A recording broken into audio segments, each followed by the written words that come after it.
Okay, are y'all ready for some big news? I don't really know how to start this morning because I'm just kind of like giddy and excited, and there's lots of implications for what I'm about to share. So I think what I'm gonna do is just say the thing, and then I can tell stories about how we got to this place and share about what it might mean for us going forward. So here's the quick thing I want to say. There is a precious church in our community that has been around for many, many years. I've had a relationship with the pastor for going on 5 years now. He's in his mid-70s, and everyone in his congregation is older than him.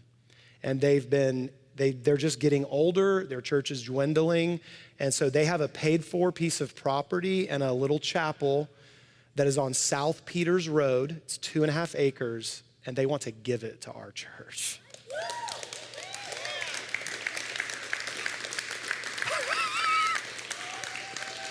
Yeah, come on.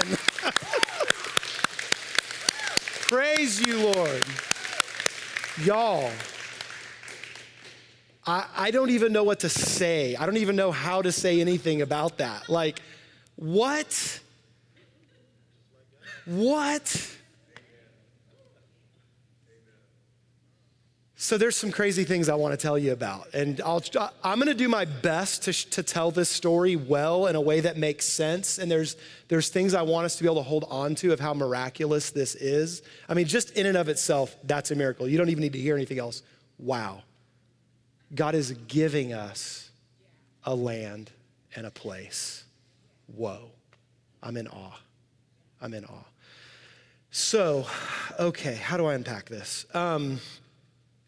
Why don't we start with the map? Dominic, you want to put the map up? Let me say things and then I'll answer questions. Did you have just like, go ahead, Bryant, what do you got?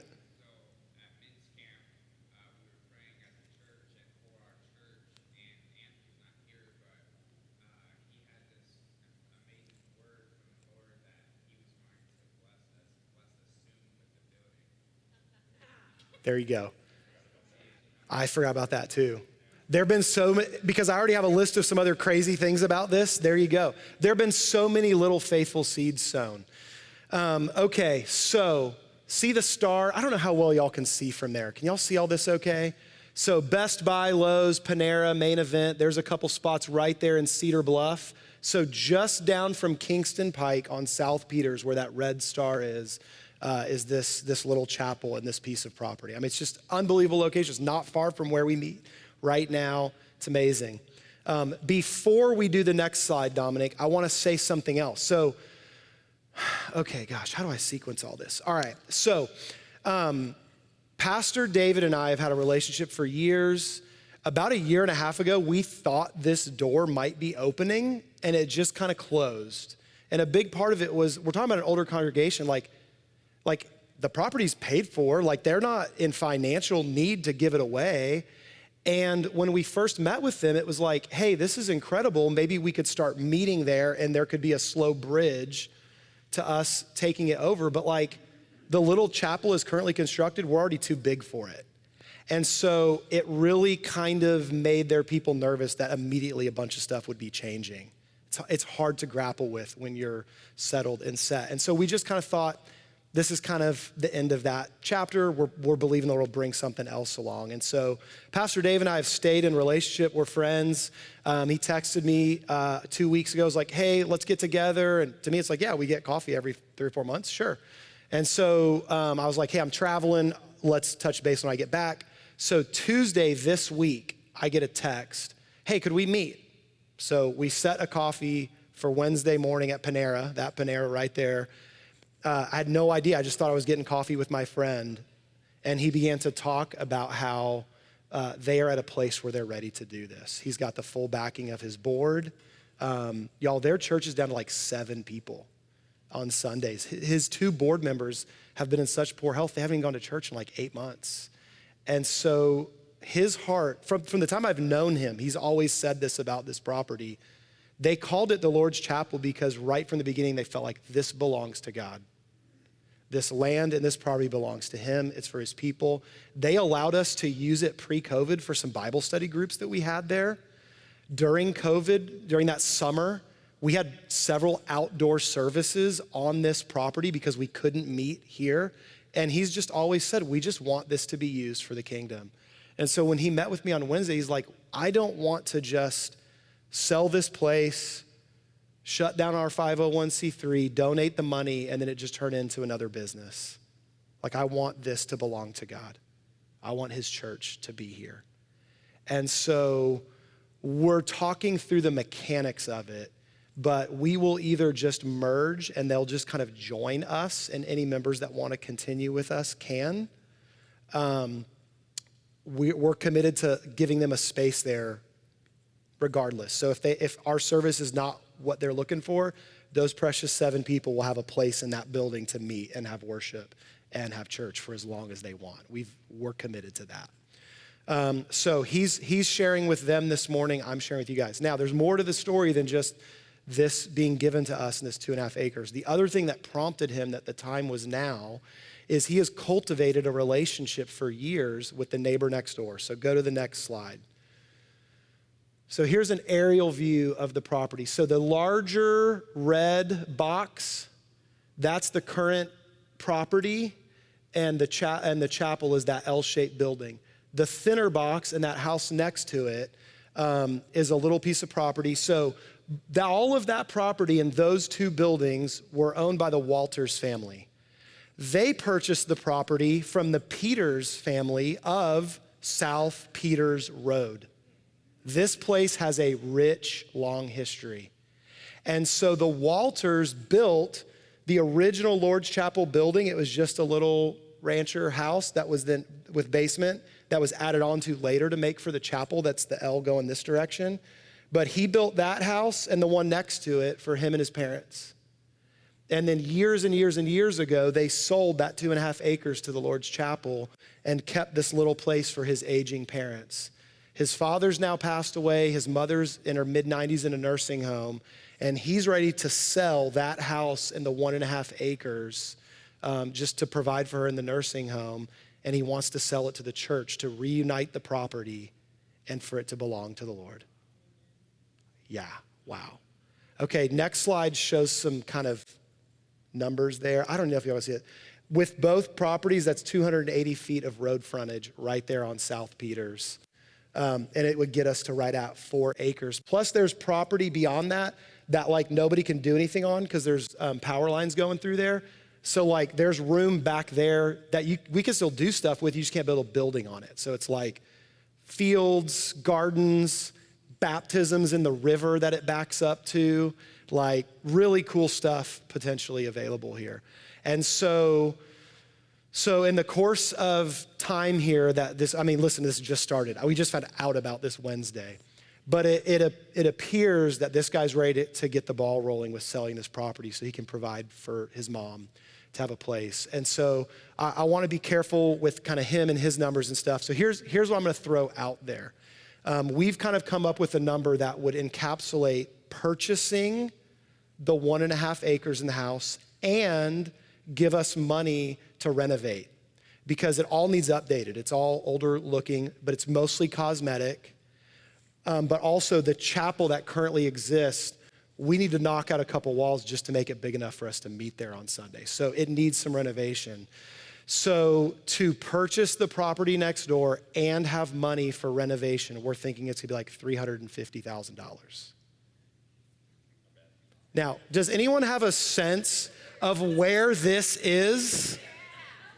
That should blow your minds because this property is worth so much more than that, y'all.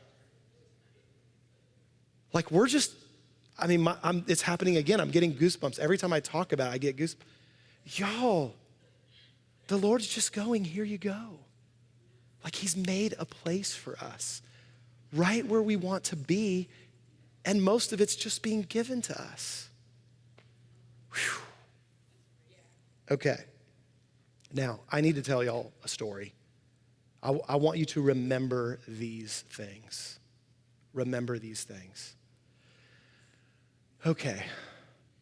In early 2016, 3 families moved here to plant a church, and we met in our living room. The Sunday before COVID, we had our biggest service we ever had. And then we could not gather for 6 months, other than some sporadic little things we tried. When we restarted from spring in 2020, like I could forget that year, to October, when we got back to weekly meetings back here in the school in October of 2020, we had like 30 people our first Sunday. It was like starting over. And so it wasn't really starting over because the Lord had laid a lot of groundwork, but there was a hard reset. And we're back now about the size we were right before COVID.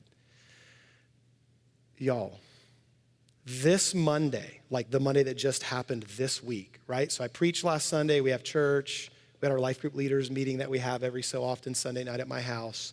Monday, the 5th, was the 7-year anniversary. Does 7 years mean anything to anybody? It was the 7-year anniversary of our first service in this building. Was Monday. And on Tuesday, Pastor David texted me and said, I want to meet. Hello. Okay, number two. You're just gonna have to choose to believe that you have an honest pastor that is not pulling your leg, okay? You're just gonna have to believe me, okay? Y'all, when we did the James series, I had 2 or 3 ideas for sermon series to take us through the end of the year. And as that series was wrapping up, I was saying to Alex, like, I've never had a creative block like this. I don't feel peace about any of them. This doesn't feel right. I was thinking something was wrong with me. Like, I think I need a break. Like, I have no creative juice. Like, I need a break. Like, none of this feels right. It's not coming together. Normally, we have a sermon series. We've got whatever the little logo is gonna be. You know, we're building all that ahead of time. 2 weeks before I needed a series, I had nothing. And I felt like the Lord just downloaded this Joshua series. And I had about 7 sermons. And it was anchored in his preparation and then him moving into the promised land. Y'all, like, people find out, churches find out they're gonna be building a building and plan a Joshua series to help everybody get ready for it. And the Lord just goes, this is what you're gonna do. This is what you're gonna talk about. If that wasn't enough, Pastor Dave Buring comes to town, and I said, hey, Pastor Dave, we're preaching through Joshua. Here's the week we're gonna be on when you come. And he goes, you know what? I don't really wanna preach that. I have a message on seasons of waiting. And when Pastor Dave tells you he has a message, you listen and you let Pastor Dave preach his message.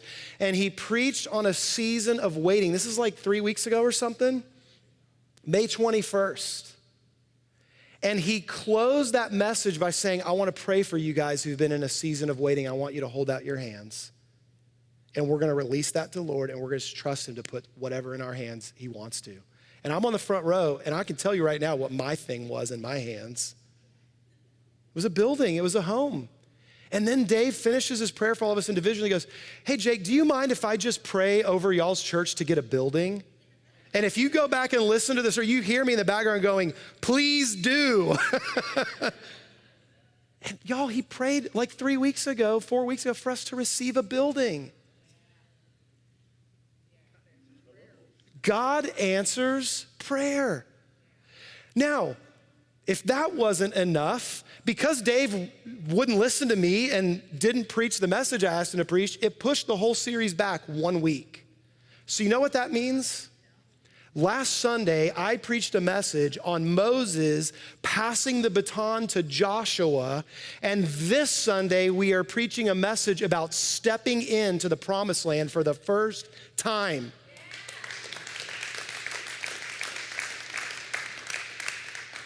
And in between those 2 Sundays, this happens. I told this to Pastor David sitting outside at Panera, and he didn't know the message I had preached. I just said that, and with tears in his eyes, he looked at me and said, I'm like Moses going up on the mountain, catching a glimpse of the future and the land that God has. Y'all, because here's how good God is. He's not just answering our prayers, he's answering their prayers. Pastor David has been praying for 5 years for the right handoff at the right time to the right people. God has answered his faithful prayers, and we get to be the recipients of that blessing. Whew. Y'all, God's good.